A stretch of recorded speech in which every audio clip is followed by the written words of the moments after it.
Hey everyone, welcome back to the Checkered Sky channel where we dive into true crime stories. Today we're diving into a heartbreaking case that shook a quiet town in the UK to its core. This is a story about trust, betrayal, and a devastating event that left a family forever changed. It's truly horrific and heartbreaking. Police and ambulance were called to an address in Greyhound Lane, Norton, just after 8 AM this morning. If you're new here, hit that subscribe button and join us as we unravel the chilling events that unfolded in Stourbridge, England.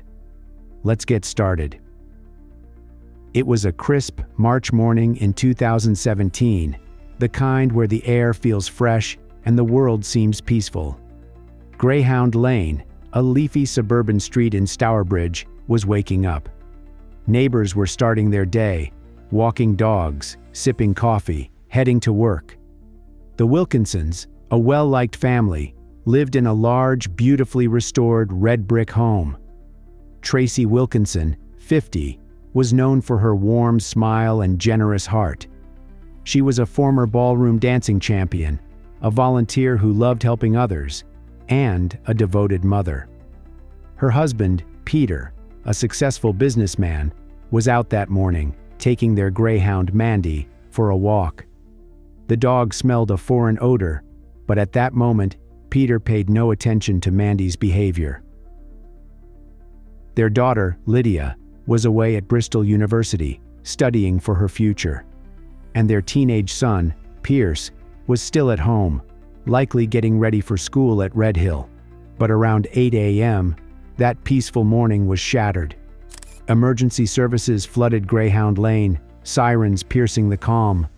Police cars and ambulances lined the street.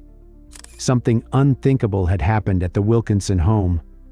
Inside, authorities found a scene of chaos. Tracy was discovered lifeless in her bedroom, her body on the floor. Pierce was found in his room, gravely injured, fighting to survive. In the garden, Peter was discovered, wounded but alive, clutching his phone after managing to call 999. The police began their investigation immediately, interviewing neighbors and combing through the family's life for clues. Peter, now in critical condition at Queen Elizabeth Hospital in Birmingham, was unable to provide much information at first, but he'd given the 999 operator a vital clue: the name of the person he believed was responsible and the registration of the stolen Land Rover. What made this case so chilling was the Wilkinsons' reputation. Tracy was known for her volunteer work, especially at a local addiction clinic, and her knack for making people feel at ease. Peter ran a successful business, and the family had spent years turning their Greyhound Lane home into a warm, inviting space. The police wondered, could this have been a targeted attack? Had someone from Tracy's volunteer work or Peter's business dealings crossed a line? Or was this a stranger who saw an opportunity in an unlocked door? As investigators dug deeper, they found CCTV footage from the Wilkinson home that showed a figure prowling the garden in the early hours, dressed in black, moving with purpose. This wasn't a spur-of-the-moment act, it looked planned. The footage raised more questions than answers. Who was this person, and what drove them to target the Wilkinsons? The Wilkinson family was the kind of family you'd want as neighbors, kind, grounded, and always ready to lend a hand. Let's step into the lives of the Wilkinsons to understand who they were, what made them so special, and how a single act of compassion set the stage for what was to come. Tracy Wilkinson, at 50, was the heart of her family. A former Latin American ballroom dancing champion, she had a grace that carried into her everyday life. After raising her children, she poured her energy into volunteering, particularly at a local center for people struggling with addiction. Friends described her as someone who couldn't walk past someone in need without stopping to help. One friend recalled, "Tracy was the type to give a sandwich to a homeless person. She just wanted to make a difference." She was a full-time mom who cherished her family, often hosting dinners at their beautifully restored Victorian home, which she and Peter had spent years perfecting. Pierce, a Year 8 student at Red Hill School, was a bright spark in the community. Known for his infectious smile and love for computer games, he had a knack for making friends. His head teacher, Stephen Dunster, described him as loyal, caring, and conscientious. Pierce was devoted to the family's greyhound Mandy, often joining Peter on walks or playing with her in the garden. He was a typical teenager, fun-loving, a bit cheeky, but always kind. He was close to his older sister, Lydia, and the two shared a bond over their love for West Bromwich Albion, often attending matches with their parents. Peter, a successful businessman, ran a company manufacturing safety barriers, splitting his time between Stourbridge and Newport, South Wales. He was a dedicated father and husband, known for his quiet strength and generosity. He and Tracy had built a life centered around their children and community, often seen walking Mandy or chatting with neighbors at the local pub. Their daughter Lydia, 18 at the time, was thriving at Bristol University, studying biology. She was home just days before the tragedy for Mother's Day, surprising Tracy with a visit that she called the best ever. The family shared a Sunday roast, laughing and making memories, unaware of the shadow creeping closer. The Wilkinsons' compassion extended beyond their immediate circle. It was March 2016 when Tracy Wilkinson, out shopping at a Tesco in Stourbridge, noticed a young man huddled in a cardboard box, trying to stay warm in the spring chill. That man was Aaron Barley, 23 at the time, a figure who appeared vulnerable and in desperate need of help. Tracy, whose heart always went out to those struggling, couldn't walk away. She approached him, struck up a conversation, and learned he was homeless, with no family to turn to. Without hesitation, she drove him to Dudley Council to secure a place in a hostel, ensuring he had a roof over his head for a few days. This wasn't just a one-off act of charity. Tracy made it her mission to check in on him, organizing breakfast and dinner, sometimes inviting him to the family's Greyhound Lane home for meals. Her compassion set the tone for the Wilkinsons' relationship with Barley, one rooted in a desire to give him a chance at a better life. Peter Wilkinson saw potential in Barley. In April 2016, he offered him a job as a laborer, hoping steady work would help him rebuild. Barley started strong, washing, loading, and unloading crash barriers in a busy yard. Colleagues noted he was a hard worker at first, blending in with the team. The Wilkinsons went further, paying for a mobile phone contract to keep him connected, and even covering costs for temporary accommodation when needed. For a time, it seemed like their efforts were paying off. Barley was grateful, often expressing his thanks, and the family began to see him as someone they could help turn around. He joined them for meals, and by Christmas 2016, he was invited to their home for dinner, a gesture that spoke to their trust in him. In a handwritten card, he addressed Tracy as the mother I never had, a sentiment that tugged at her heartstrings and deepened her commitment to supporting him. But who was Aaron Barley, and what shaped the man the Wilkinsons welcomed? His background was marked by hardship and instability. Born in 1993, Barley's early life was marred by tragedy and dysfunction. His parents died when he was young, his father from cancer when Barley was 6, and his mother from a heart attack 2 years later, leaving him orphaned by age 8. Raised in a series of children's homes and foster care, he faced challenges that left deep scars. His foster carer from 2003 to 2007, Eileen Adams, described him as a Jekyll and Hyde character, capable of being loving and sensitive one moment, but unpredictable and volatile the next. At Hunters Hill Technology College in Bromsgrove, Worcestershire, peers remembered him as popular, but cocky, with a tendency to act out. By 12, he was already writing lists of people he wanted to harm, a disturbing sign of the anger simmering beneath his surface. At 18, he served a 3-year sentence for attacking an ex-girlfriend with a piece of wood, revealing a history of aggression. He was also a teenage parent, though little is known about his relationship with his child. Barley's troubled past followed him into his relationship with the Wilkinsons. By September 2016, cracks began to show. At Peter's company, Barley's behavior shifted. He started using illegal substances, which affected his work. Peter had no choice but to let him go, though the parting was amicable. Barley falsely claimed his mother had died to explain his spiral, a lie that raised red flags but didn't deter the Wilkinsons' compassion.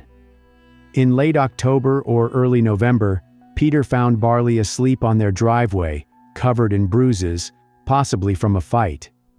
Tracy, unwilling to see him back on the streets, arranged for him to stay with the family for 2 weeks while they sorted out council accommodation. During this time, Barley did odd jobs for the family and their relatives, earning pocket money for food and cigarettes. He seemed grateful, but there were hints of unease. Tracy, who volunteered at Atlantic House Recovery Center in Dudley, noticed Barley's behavior growing erratic. She confided in a volunteer that he'd made a threatening comment, though she didn't report it to the police or the center's managers, perhaps hoping it was a one-off. The Wilkinsons' relationship with Barley was complex, shaped by their kindness and his unpredictability. With Tracy, he was deferential, almost reverent, leaning into her maternal warmth. He relied on her for meals and emotional support, and his Christmas card suggested a deep attachment, though whether it was genuine or manipulative remains unclear. With Pierce, Barley was friendly but distant. Pierce, a typical 13-year-old focused on school and gaming, didn't seem to have a deep bond with him, but there's no record of conflict. Peter treated Barley with a mix of generosity and caution, offering him work and structure, but keeping an eye on his behavior, especially after the drug use surfaced. Lydia, who was 19 and away at Bristol University, had limited contact with Barley. She saw him during visits home, like Christmas, but their interactions were minimal. The family's efforts were tireless: meals, a job, accommodation, even small gestures like paying for his phone. But Barley's instability began to strain their goodwill.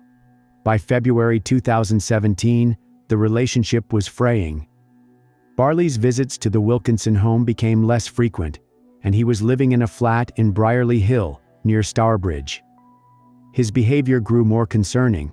His foster carer reported violent Facebook posts to the police, including threats to take down his family and musings about a killing spree. West Midlands police investigated but didn't connect Barley to the Wilkinsons at the time. Around this time, Tracy noticed him staring over their fence, an unsettling act she shared with a friend. Days before the tragedy, the Wilkinsons canceled the mobile phone contract they'd been paying for, a decision that may have been the final straw for Barley. He'd told volunteers at Atlantic House he wanted to harm a police officer or prison officer, and his 21 prior convictions, including assault, painted a picture of a compulsive liar and manipulator. The Wilkinsons, unaware of the full extent of his past, still saw him as someone they could help. But Barley was no longer the grateful young man who'd shared Christmas dinner with the family. Instead, he was plotting, using his knowledge of their home, gained through their kindness, to plan something sinister. The CCTV footage from that night, showing him crawling through their garden in a balaclava, revealed a calculated intent. What drove him to betray the family that had given him so much? Let's dive into the day that changed Stourbridge forever. The morning of March 30th, 2017, began like any other on Greyhound Lane. Security footage from the Wilkinson home, later released by West Midlands Police, painted a chilling picture of Aaron Barley's movements. The night before, around 1 a.m., Barley had crept onto the property, dressed in dark clothing, his colorful sneakers covered with black socks to avoid detection. He tried to break into the house through a window, but found it locked. Undeterred, he hid in the garden shed, waiting for the perfect moment. At 6:30 a.m., as the first light of dawn broke, Barley emerged from the shed, moving like a predator. The footage showed him crawling on his hands and knees, staying low to avoid triggering motion sensors or being seen by neighbors. He was acting like a ninja, as Peter later described to the court. At around 7 a.m., Peter left to walk Mandy, leaving the back door unlocked, a common habit in their safe suburban neighborhood. This was the opportunity Barley had been waiting for. The CCTV footage captured him rising from his hiding spot behind a bush, moving swiftly toward the house. He entered through the unlocked back door, armed with a kitchen knife. Inside, the house was silent. Tracy was upstairs, likely unaware of the danger. Pierce was in his room, possibly still asleep or preparing for the day. Barley moved with purpose, climbing the stairs to where the family felt safest.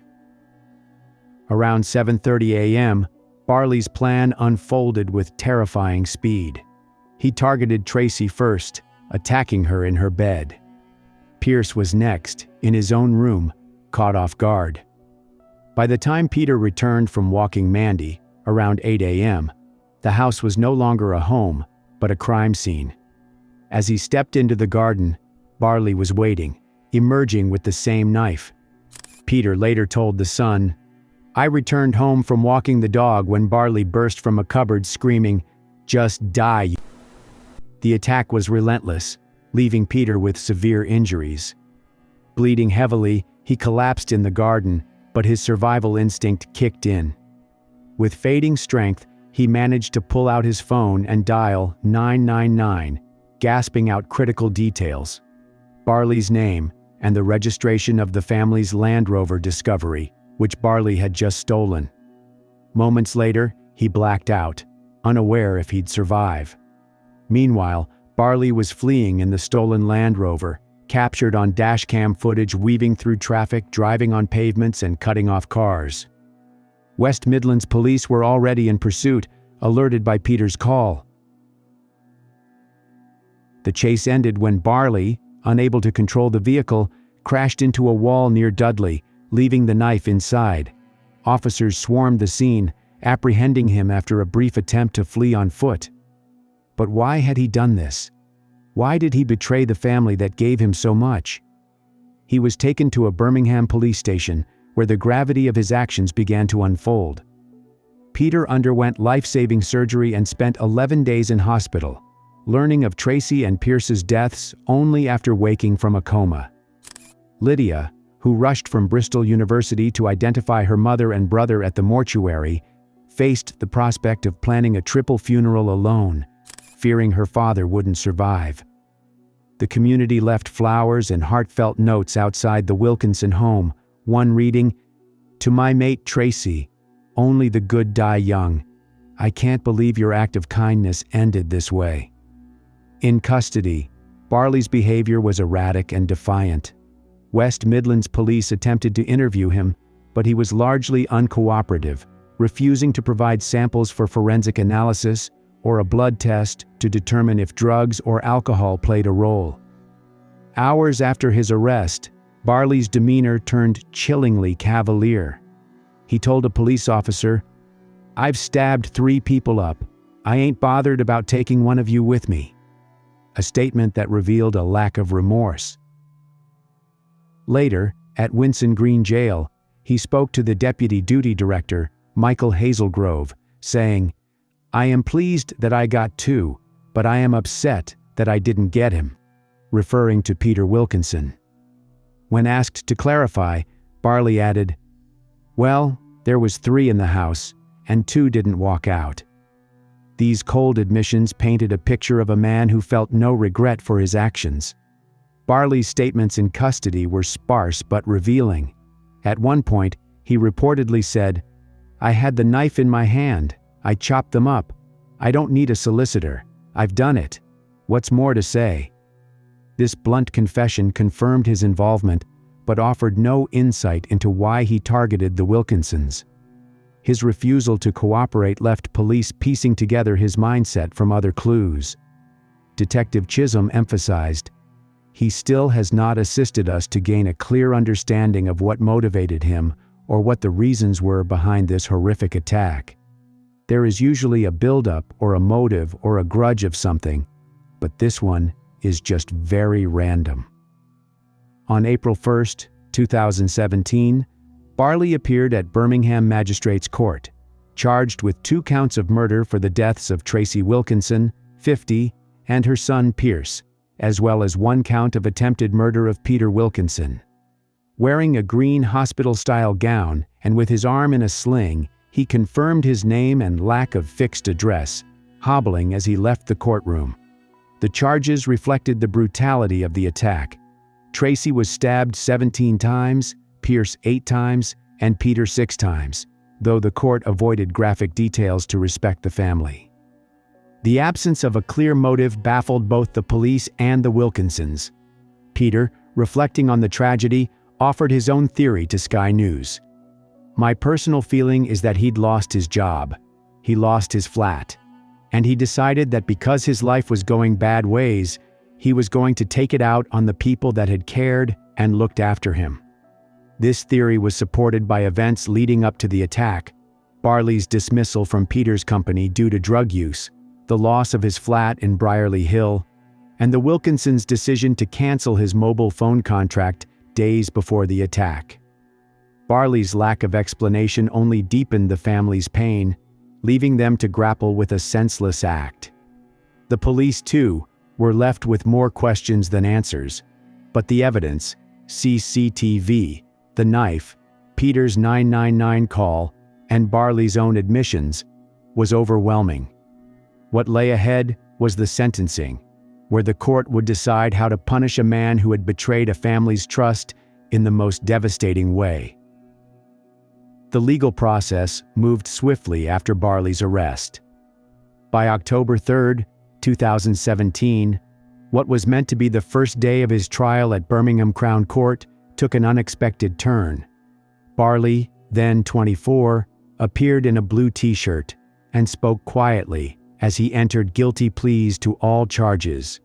He had already pleaded guilty to the attempted murder charge in May, but his last-minute admission to the murder charges spared the Wilkinson family the ordeal of a full trial. The decision was a relief, but it also meant the courtroom would focus on sentencing, where the prosecution and defense would clash over the weight of Barley's crimes and the punishment he deserved. The impact on Peter and Lydia Wilkinson was profound, laid bare in their victim impact statements. Lydia, only 19 at the time, faced Barley in court with remarkable courage, saying, "My parents helped you. You repaid them with destruction and heartache. You have obliterated my life, murdered half my family, very nearly all of it. And for this, I will never forgive you."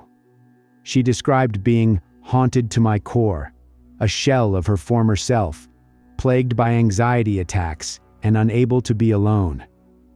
Judge Carr praised her maturity and courage well beyond her years for delivering the statement. Peter, still bearing physical and emotional scars, spoke of a permanent void in his life, compounded by post-traumatic stress disorder and weekly counseling.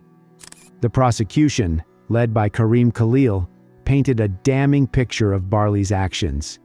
They argued that his attack was premeditated and vicious, exploiting the trust and intimate knowledge he gained from the Wilkinsons' kindness. Khalil highlighted the CCTV footage, which Judge Carr later called chilling, showing Barley crawling through the garden in a balaclava, dressed in black, and even covering his colorful sneakers with socks to avoid detection. The prosecution emphasized the betrayal. Barley was a compulsive liar and manipulator, Khalil told the court, noting his 21 prior convictions, including an assault on an ex-partner.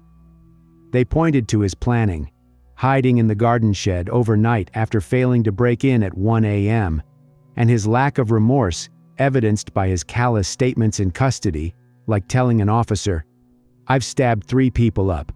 I ain't bothered about taking one of you with me."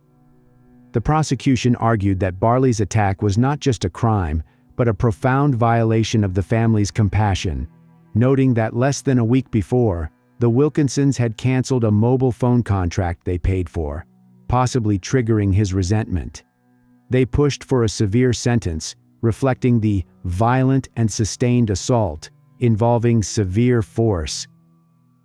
The defense, representing Barley, had little room to maneuver given his guilty pleas and the overwhelming evidence. They didn't dispute the facts, but focused on mitigating factors, particularly Barley's youth and troubled background. His parents died when he was young. The defense argued that this instability shaped his chaotic life. They also noted his 21 prior convictions, including a 3-year sentence for assaulting an ex-partner, to suggest a pattern of impulsivity rather than calculated malice. Psychiatric reports, reviewed in court, found no basis for diminished responsibility, ruling out mental health defenses, but the defense leaned on Barley's age, 24 at sentencing, to argue against a whole-life tariff, hoping for a chance at future parole. Their case was weak against the prosecution's evidence, and Barley's refusal to explain his motive or allow toxicology tests left the defense with little to counter the narrative of a deliberate, unrepentant act. On October 4, 2017, Judge Carr delivered the verdict, sentencing Barley to life imprisonment with a minimum term of 30 years, meaning he would not be eligible for parole until at least 2047, when he'd be in his 50s. She warned he may never be released, citing the very significant risk of serious harm he posed to the public.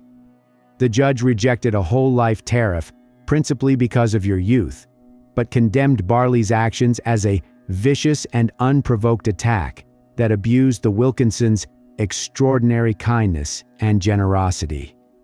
She highlighted the terror Tracy and Pierce must have endured, noting, "One of them, at least, must have been aware of the other's plight," and criticized Barley's lack of remorse, pointing to his regret that Peter survived. The sentence was later reviewed when Solicitor General Robert Buckland argued it was unduly lenient.